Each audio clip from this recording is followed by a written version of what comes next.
Welcome to the Alain Elkann interviews, an unprecedented window into the minds of some of the most well-known and respected figures of the last 25 years.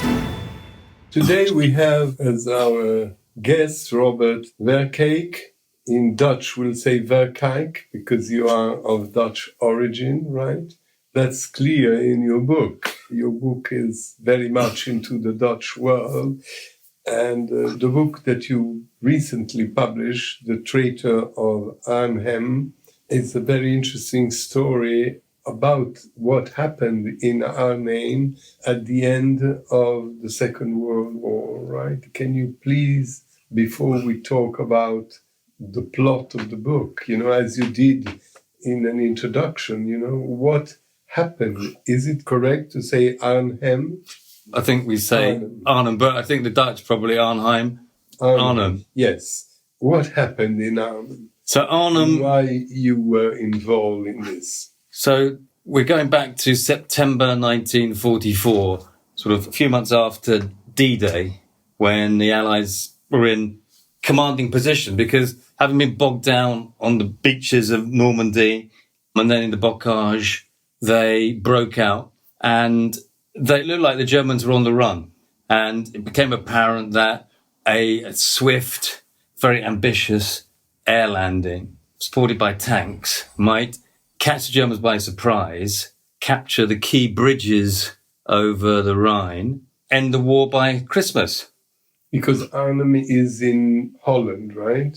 It was a key place to go to Berlin, right? Once you took that position and these bridges, the way to Berlin was easy, right? Correct. And what you say is that the Allies, if it worked, they could have won the war for Christmas, right? Exactly. Which didn't happen because this thing, which was called Operation Market Garden, didn't go well or didn't go the way it should have gone, right? Correct. After the D-Day, they advanced. The Germans thought that they would have come from Calais. Instead, they came from Normandy. But what happened? And then there was also rivalry, if I am not wrong, between Patton, the American general who wanted to go to Berlin, and Montgomery, the English marshal, who himself wanted to go to Berlin. And then, of course, why? Because they didn't want the Russians. For me, this is the key driving factor about Operation Market Garden, as you say, the Battle of Arnhem, was the fact that they wanted to get to Berlin before the advancing Russians, because this was more a preoccupation of Churchill, Montgomery, than it was of the Americans. So Roosevelt, Eisenhower, less bothered about the Russians. Roosevelt seemed to be unwary of Stalin's intentions after the war. But the British, much more concerned. Market Garden offered them this opportunity to get to Berlin before Stalin and to blunt his ambitions. Now, there is a question. Did it went wrong because Montgomery didn't plan well, or it went wrong because of spies and people who have betrayed and told the Germans that this would happen? And the book is about this, right? Especially about a Dutch resistant, the famous Dutch resistant King Kong. King Kong, yeah. And who was a triple agent in a way, right? Was a resistant, was with the Germans, he was with the Russians, and then he died after the war in mysterious way, right? We didn't know if he died because he suicided or if somebody killed him. That's what you say. Absolutely, yeah. And then there is another thing, which is the key of the book, right? That's what you wanted to bring up, more or less. Well, it was how were the MI5 and MI6 involved in this? You sum it up very well. This spy, this famous spy, who wasn't considered the most important spy at the beginning, right? Because the 5 spies from Cambridge, Philby was more famous. Anthony Blunt is extraordinary character. Is more or less with King Kong the protagonist of this story, right? A strange sort of couple of spies. They couldn't be more different. One, a psychopath killer, seems to have no loyalty, whereas blunt. He's a sophisticated art historian, mathematician as well, a scholar who serves communism. He is loyal and he is a very effective agent, but two very different agents, both serving one purpose, if not, King Kong and his ideology, we're not so sure about, but by the end of the war, he was working for the Russians.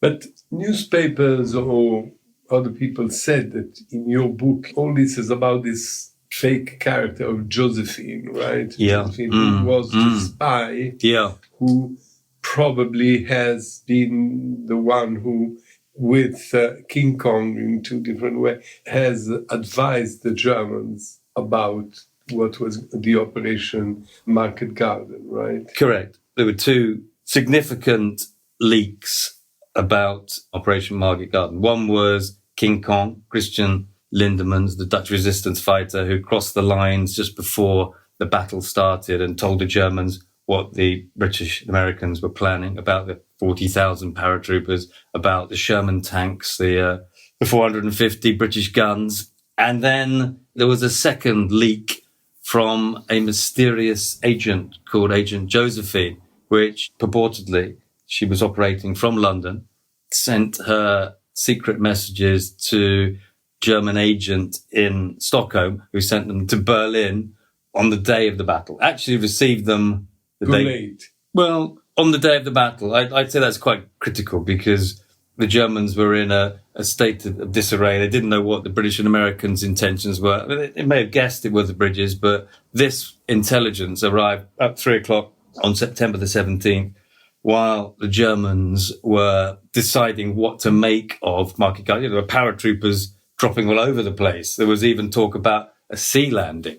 And suddenly Berlin sends them this very detailed report, identifies the 3 airborne divisions involved and identifies the targets, the bridges as well. That's rather crucial intelligence. So in one way, this Market Garden failure has been one of the big failures of the Allies, or especially of Montgomery during the war, right? This was a big, so many people died, and then it was a lot of pain for the Dutch people. Absolutely. It was a big criminal thing. It was the last Allied defeat of the Second World War. It was a very unexpected. How many people died? 17,000 Allied soldiers died, but the Dutch, after the defeat, the atrocities carried out by the Germans and the recrimination by the Germans was maybe tens of thousands of Dutch. They virtually razed the city of Arnhem to the ground. So the Germans did. So the Dutch suffered more than the Allied soldiers did. Now, what is odd, just to say nothing,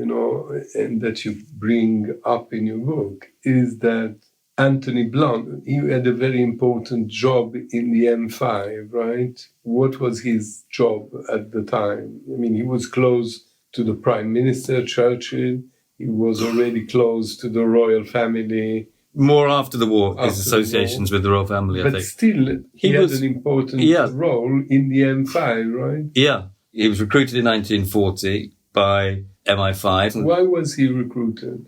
Because he was already a spy for the Russians. Exactly. Since the 30s, right? Exactly. And so he used his contacts. He used Lord Rothschild, who was already with MI5, to get a job with MI5. And he got a very good job. He worked as a personal assistant to Guy Liddell, who was head of counterintelligence, B division in MI5. That's a very good start. Because he was very clever, right? Very clever, erudite. He was artistic. He was a Marxist art critic in his own right before he even joined MI5. So he had a certain reputation. He was impressive to people like Guy Liddell in that sense. Now, he was a spy for the Soviets, right? And he in charge himself, or was in charge to discover who was Josephine? Josephine. Who was Josephine? Josephine was, as we say, the agent who planted the Germans. But they didn't know who was Josephine. Right? So we didn't know who Josephine was. We were very worried about 1943, when we first found out that there was this agent Josephine. We were very worried because Josephine seemed to be able to supply Berlin with high-grade intelligence about... Through another person, right? Through, who was in the embassy in Stockholm, no? Through the German Karl-Heinz Kramer, who was a lawyer, but a very intelligent man who... His reports were being read by Adolf Hitler. He was considered Germany's best spy. But he didn't know that who was Josephine. He pretended, he claimed not to know. We don't really know whether he knew or not. He said she was a London hostess, mixing in high circles. But he didn't. I don't think he really knew who she was. But he certainly benefited from her intelligence. And what is very interesting in your book, you don't come to a complete conclusion of this. You are not 100% sure. Blunt was trying to find who was Josephine for the M5, and you think that Josephine was Blunt, so which is very perverse. Yes, it is. But, he was working for the Russians, not the Nazis. Why would a Russian spy help the Nazis? That's the point. Did he help the Nazis as Nazis? Or did he help the Nazis in order to slow down the advance of the Allies and allow Stalin to come closer to Berlin? In that case, he helped the Russians. Absolutely. Right? Helping the Nazis was a way to help the Russians. Absolutely. So it's less bad in a way, right? But I don't know, what is your position? My position is that balance of probabilities. I can't say beyond reasonable doubt, but I give 60 reasons at the end of the book why I think Blunt was Josephine. Think about 1944 London. The Russians were in an extraordinarily strong position. They had their illegal and their legal residents. These are sophisticated. Some of them were diplomats. Some of them were agents. Some of them were couriers. Some of them were cutouts. It was an extraordinarily sophisticated operation. Blunt was simply part of it. The idea that Soviet agent give the Germans intelligence about an Allied operation might seem extraordinarily offensive or impossible to believe for us, but that's exactly how Stalin operated. He invented this technique on the Eastern Front, just outside Moscow. He was the one who came up with this active measure, as they call it. He was responsible for giving intelligence to the Germans on the Russian front about his own troops. He would sacrifice thousands, tens of thousands of soldiers, just so that the Germans would be at a disadvantage. They would attack in one, so he knew they would be attacking in one direction. His forces would then be able to attack in another direction. And this was standard operating procedure as far as Stalin was concerned. So this idea that a Soviet spy would plant intelligence about an Allied operation on the Germans was not unusual as far as Soviet. So you don't, in a way, you don't suspect or accuse Blunt to be a Nazi, right? No, I certainly don't. I think he was an idealist. He was always a communist. Perhaps never gave up on communism when he was found out in when he was publicly exposed in 1979. But he's the only one who, because of several reasons, as you explain in the book, who didn't go to Russia, right? He didn't defect. The others, Philby, Burgess, and they defected to Moscow, and they ended miserably in a way, right? Being alcoholics, nostalgic of England, and so on. Instead, he had a brilliant career, right? He was surveyor to the King and the Queen's pictures. He was a revered art historian. He lived an extraordinarily charmed life. He was the director of the Courtauld Institute, wrote books on Poussin, had big discussions with Denis Maun about Poussin and other painters. I mean, he was in the middle of the big thing. And they also said, I don't know if you agree, I mean, that he was not absolutely honest, right? I mean, he made deals also for money. Art deals? Yeah. I've read stories about that. I've never been able to prove that he made money. Some people suspect that he was... But he made money... He was making money for the Soviets. He said that he made money on Arnhem. Right? Well... In other words, what you write in your book is that after this, he resigns from M5 just the day after, something like this. Well, he tries to leave a couple of days before, actually, which was the day that the Karl-Heinz Kramer, the Josephine intelligence was sent. The day after it was sent, he meets his Russian handler in London and says, I've had enough. I want out. That's the last document I hand to you. And he has a wobble, but he gets over it. And after Arnhem, you're right, he meets the handler again. He seems to have recovered from all that. And he receives hundreds of pounds. I think it's worth like £6,000 he was handed after. And plus the compliments of the Soviets, right? Yes, which was not very common to do that, right? Absolutely, yeah. I think he had a personal relationship with Stalin and with Churchill. I don't think Blunt had a personal relationship with Stalin. I don't think he had one with Churchill either. He was responsible for editing the MI5 monthly briefings, which were handed to Churchill. So he was in a very strong position in terms of directing what intelligence Churchill would know about British intelligence operations. He was in a very good position to bury everything that Churchill may or may not have wanted to know about Agent Josephine and Arnhem, because that doesn't feature prominently in any of the briefings edited by Blunt. But when Blunt goes away, he says that the Josephine operation is finished. That's right. There's a battle between MI5 and MI6. But what is the difference between MI5 and MI6? MI5 is the domestic intelligence agency. So it's supposed to look after threats to national security. MI6 is the foreign intelligence agency, which looks after threats posed by foreign countries and abroad. Like this, and it's still like this today. And Philby was in M6 and Blunt M5. Yeah, and Blunt and Philby very influential, because by 1944, by the end of 1944, he was head of the Soviet counterintelligence operations of MI6. So, he was in charge of investigating himself. It was extraordinary. But apparently, Blunt, especially Blunt, was protected by the royal family and by Churchill.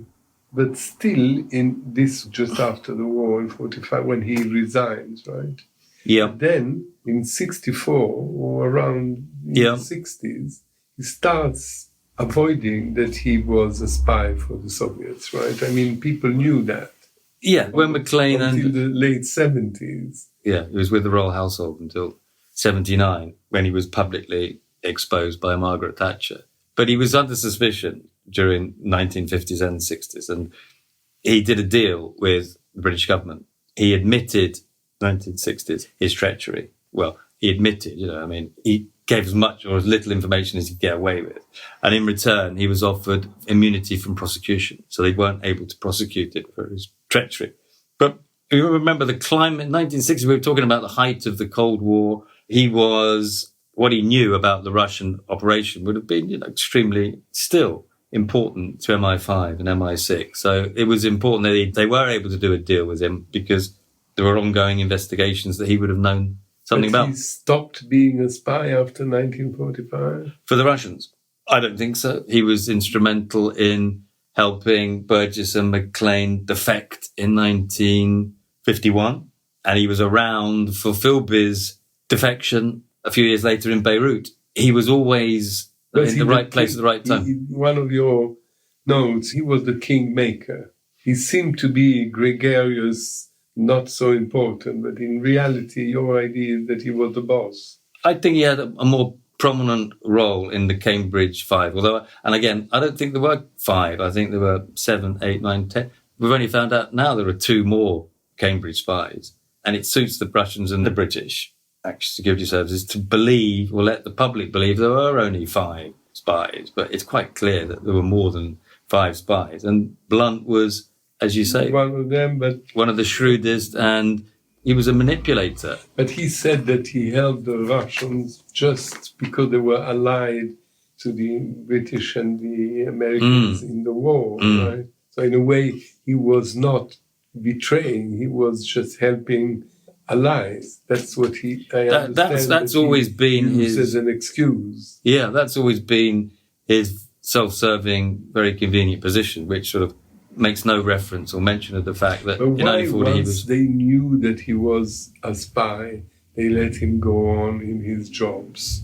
And it's only, I think, in 79 that when Margaret Thatcher becomes Prime Minister that she loses everything. She's angry that she hasn't been told, and this has sort of come back to bite and the British government. I think the reason that they kept it quiet was for operational reasons, perhaps, because if you tell the Russians that we've got Blunt, we know about Blunt, and we've exposed it, then they will close down anything associated with Blunt. Anything Blunt had touched, they would close down. It would be dead intelligence. And so there are operational reasons for not telling the Russians that we've exposed Blunt. We know all about Blunt. We know, because he was still feeding them intelligence in the 1960s, probably less so in the 1970s, but he had a role to play. He was a double. He also gave information to the M5? Or not really? Yeah, I think he did. I think it's part of the deal, part of the immunity from prosecution deal. The Russians didn't know about the deal? I don't think they did. Not at that stage. Obviously they did later. I mean, your book, The Traitor of Arnhem, is very precise, right? It's a long book. It's like a spy novel in a way, but it's not a novel. It's an essay or whatever it is, a book. You tell lots of stories, right? You tell the big story, right, that not everyone remembers. Obviously, the D-Day is much more famous. Yes. You know. Yeah. There was a very famous film, though, of Market Garden called A Bridge Too Far. Have you ever seen that one? It had, at the time, 1970s film, it had just about every film star under the sun, every Hollywood film star and every British film star under the sun. It was a big story then, you know, from Douglas Bogart to Ryan O'Neill. You tell stories, you give us a kind of fil rouge, right, to follow what happened in Holland, right? And why Sweden, England, Switzerland, Spain, Lisbon. I mean, there is all this thing going on. It's a big palette. And you find out many characters. And among them, very curious about it, there is also Prince Bernhard of Arnhem, who was the husband of the future queen, right? I mean, he's the grandfather of the king today. But what was his role? The royal family was in exile, the Dutch royal family in England. Yes. So Prince Bernhard was head of the Dutch military, the armed forces, in exile. But he had a sort of checkered past. He was a Nazi. He joined the Hitler Youth. This was before? Before the war. Yeah. He played it down a lot. And then, as you say, he married into the Dutch royal family. He was based in Piccadilly in London in a grand house where he commanded the Dutch forces. After D-Day, he accompanied the Allies through Normandy. So he became faithful to the alliance afterwards, a real enemy of the Nazis? The Dutch, there's a lot of stuff written about him in Holland, and there's a lot of people who think he was a diehard Nazi. He wasn't really a patriot. I haven't found that to be the case. I think he probably was a patriot by then. He was embarrassed by his Nazi past. He was instrumental in carrying the Dutch forces into Holland and the liberation of Holland in it didn't happen until the following year, actually, because of Arnhem. You give a lot of importance in the book. I mean, important space to King Kong, you know, this incredible man. What a legend. Described him since his very young age, you know, he's bully and he has a big accident and then... Yeah, well, the reason I was interested in King Kong was because one of my relatives, a guy called Eddie Verkaik, he was a member of the resistance in Eindhoven, was helped to capture him in 1944, just, in fact, in the days before the start of Operation Market Garden. So that's why I was interested in him. And when I started looking into his life, he was sort of son of a Rotterdam garage owner. And he ended up first driving petrol tankers for the Nazis. Then he fell in love with a French resistance fighter, and he became head of his own resistance unit. And by 1944, he was one of the most senior Dutch-Belgium resistance fighters. But he had a secret, which was that he was also working for the Germans. And they say that he might work for the Russians. And by 1944, he was also, I believe, working for the Russians, because we find out in 1946, when he's in prison, so he's captured for his treachery, and he's held at prison in The Hague, and British intelligence officers interrogate him. And we find out then that his wife is in fact working for the Russians. He has a list he's about to spill the beans on his Russian contacts. He gives the British lists about 30 Russian spies who he knows. And he talks about how the Russians have infiltrated the Dutch state, they've infiltrated the French state. He talks about possible British infiltration as well. 3 weeks later, he's taken his own life. Apparently he's taken a drugs overdose. But there's a lot of people who believe that he was murdered. Do you think, let's go back to the beginning, right? To the battle, the Operation Market Garden, right? Mm-hmm. Which is Mm-hmm. this famous event in Arnhem. Do you think that all this network of spies and things have really influenced the fact that the Allies, the British, lost that battle? Or there was also some military mistake or negligence or, excessive optimism? Absolutely. So what is the balance? The balance is... And how much these people, these traitors or this network from Sweden to Germany, England, M5, M6, how much importance they had in the war? I think you're right. You've hit a key theme, which is Market Garden was extremely ambitious and detractors of Montgomery would say extremely reckless operation. Everything had to be right. They had to have the weather. They had to have luck. They assumed the Germans weren't going to fight back. And then in the planning itself, things went wrong. Radios didn't work. They were dropped too far from Arnhem. So there was a day or an afternoon's march to get to Arnhem. There were lots of things that made this operation difficult to pull off. And it was hanging by a thread up until the point. They captured the bridges around Eindhoven and they captured the bridges towards Arnhem. But although the British reached Arnhem, the tanks, the armoured column, were 18 miles away. By the time they surrendered, it was extraordinarily close-run thing. And I would say that the intelligence on its own wouldn't have made much difference had it not been for the fact that it was such a finely close-run thing. And with the intelligence, maybe that was the difference between victory and defeat. But this is an army thing, right? How much the politicians at the time and even now give importance to the secret services, to this kind of messages and how to send, in your book you describe very well, how it cannot be in the diplomatic pouch, it cannot be that way, but it will be another way.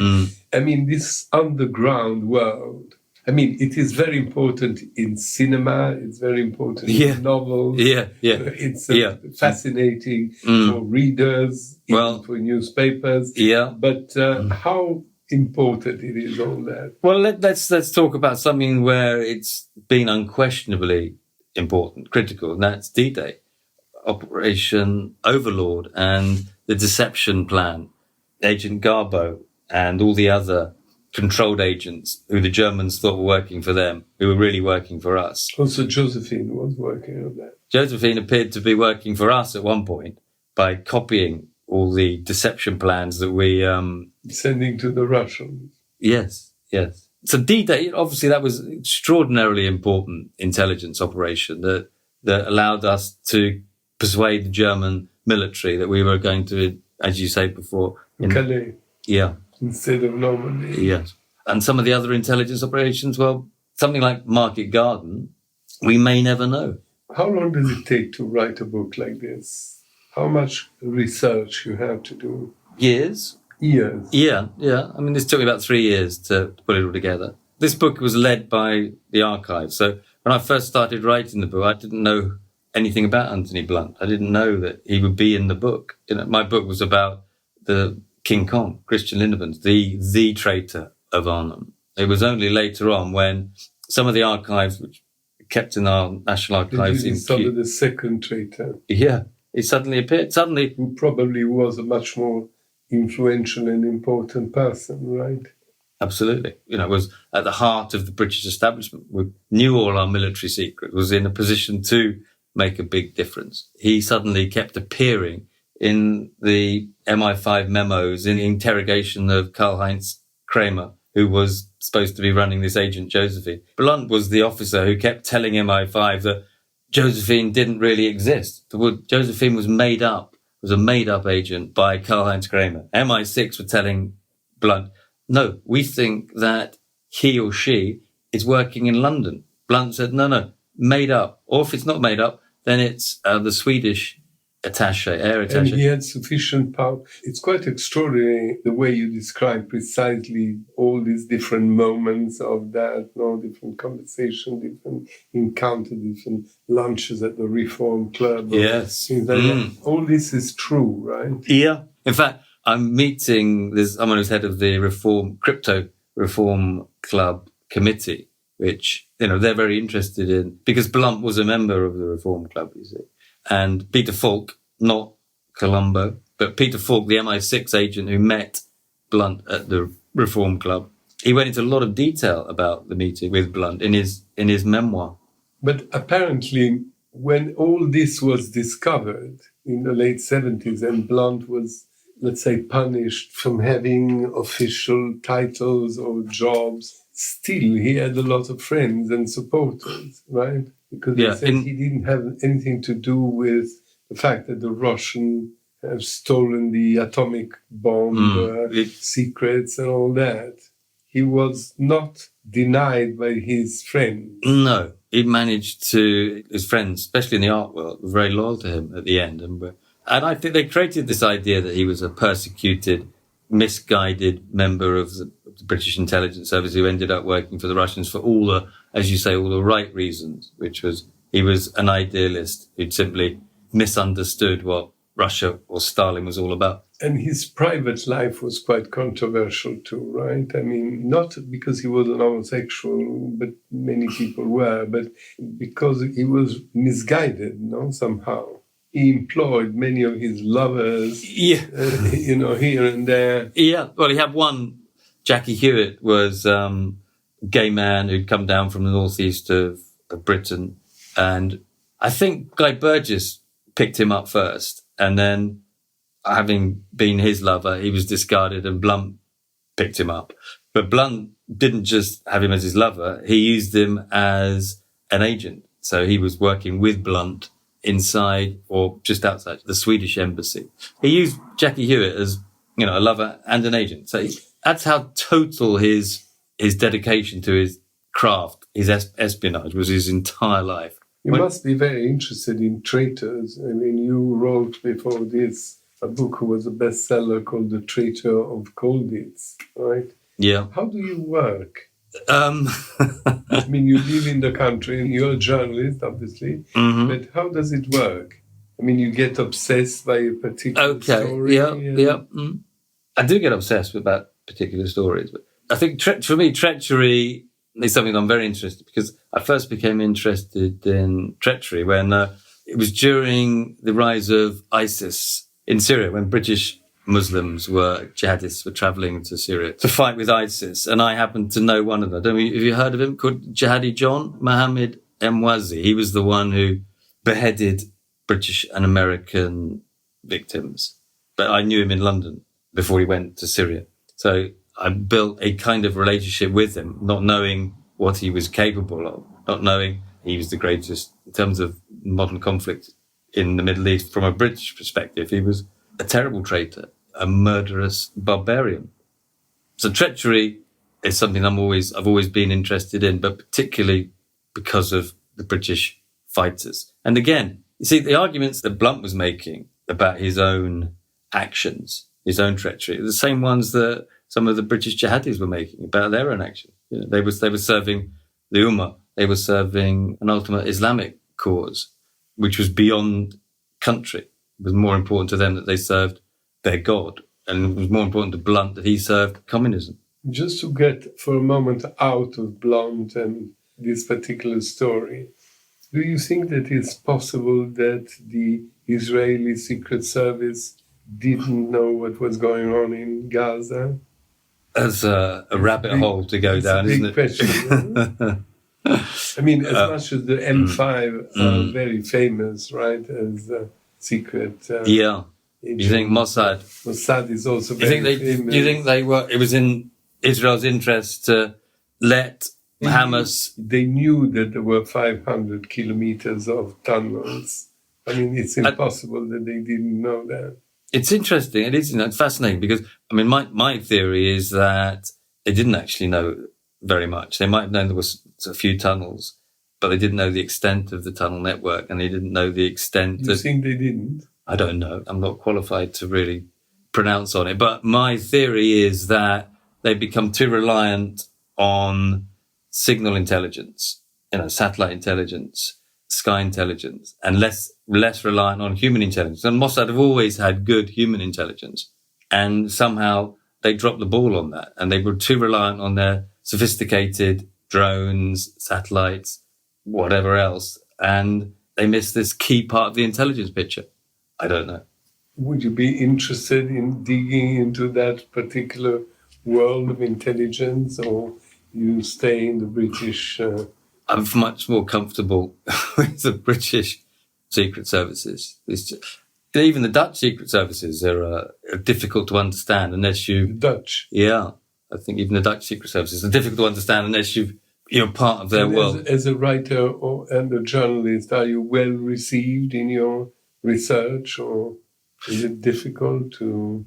I used to be the security editor of the Mail on Sunday, and you have to have a relationship with the security services when you're doing that job, but there's a lot of tension in that relationship because obviously security services don't want you to know very much, and you want to know as much as you possibly can.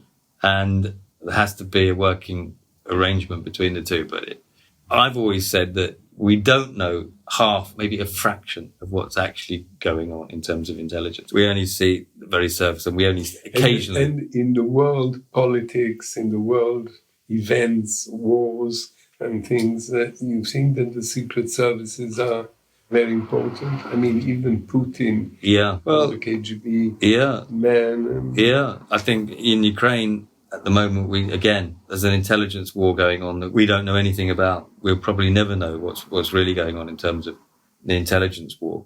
Are you going to write another book? Yes, I'm going to write another book. You have started? I have started, yeah. And you can tell what it is about? This book is now a lot in the press, and, the blunt affair. The blunt part of it attracts the most attention. Very attractive character, and therefore every time there is a new piece, obviously it brings up front page news and all that. So I imagine the book is doing very well. You imagine that, yeah? I hope for you. You've written enough books to know that only time will tell. It's an alchemy, isn't it, when a book does what it captures the public's imagination. I mean, you can only do so much. You can write the book, you can get publicity for it, and then people have to want to read it. And that, I don't think there's a publisher in the world that really understands what that sort of alchemy is, what that sort of key readability. Why do people read one book and not the other? I mean, yeah, but you said you didn't know that Blunt will come out as a major character, and you knew that this would be very important for... Yeah, well, it was great for me. It was great for the book when Blunt suddenly emerged as... So what is your next character? I'm sticking with the Cambridge Five. One of those will feature in my next book. We don't know which one. Well, I do. But you do? You don't. And this is linked to another big story like Arnhem, or it's just about him? Less about a big event, a battle or an operation. It's not really about that. It's more about his relationship with a famous literary figure. I can't tell you any more than that, I'm afraid. Was it Foster? Nope. No. But was it Odin? Nope. You have to stop asking me because eventually you're going to guess it, and then I'm going to have to say nope again. I will have lied. So you're in the middle of this new book. Yes. Yeah. No. Again, it's fascinating. The thing about the archives is that since digitalization, since the noughties when archives have gone digital, there's so much material sitting there, but the difference now is you can search for it. You can search for all these leads and key documents. Before you had to sort of trawl through hard copies, and now it's all there. It's been a revolution in terms of historical research, I think. Certainly.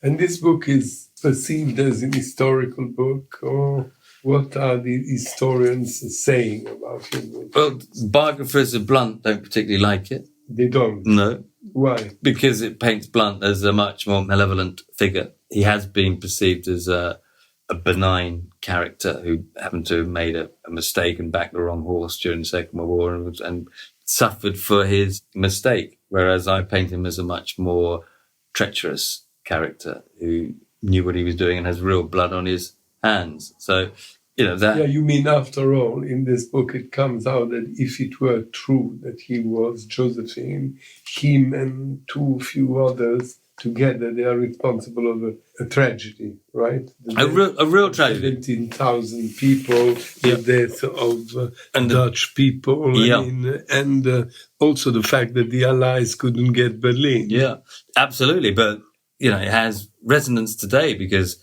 you might argue that if we had got to Berlin, Stalin had been pushed 100 miles back towards the Russian border or even Ukraine, we wouldn't have had... Iron Curtain. The Iron Curtain would have been moved several hundred miles further east. Maybe the Cold War would have been played out very differently. Maybe. And just as a very last question, there are many wars going on. You also talked about the Jihad, the war in Gaza, there are wars in Yemen, there are wars in Africa, there are Sudan, wars in Malaysia, there are wars in Ukraine and Russia. I mean, full of wars. And there are still countries not so tranquil, like Serbia or ex-Yugoslavia and so on and so forth. Why are people so interested in England, especially in England, about the Second World War and all the details about it, and they keep on following that?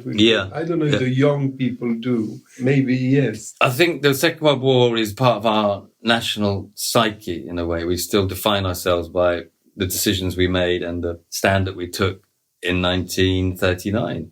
I mean, it's an historical definition of how the British see each other. And maybe it's very backward thinking, and we need to be moving forwards. But from my perspective, I think the lessons of the Second World War are very important, because decisions made then are still being played out today, like Putin and Ukraine. I mean, Putin still talks about the patriotic war in the same way that Stalin talked about the patriotic war. Things haven't changed as far as the Russian leaders view the world. And Britain has been consistently against that. There's a strong relationship between Britain and Russia, right? Much more than other European countries, you'd say, no? You mean...